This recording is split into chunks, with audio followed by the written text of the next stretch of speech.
petitionan siya. Kaya pabalik-balik siya. So, ha? Petitionan, yung para forever ka na ano, manatili sa Malaysia.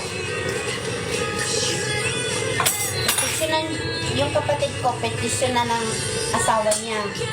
Malaysiana yung asawa niya. Kaya pag mo bakasyon ko sa Malaysia, walang problema. May matirhan ako. Dalawang speak English. Ha? Bakit? Ba't pina-English mo ako, Rina?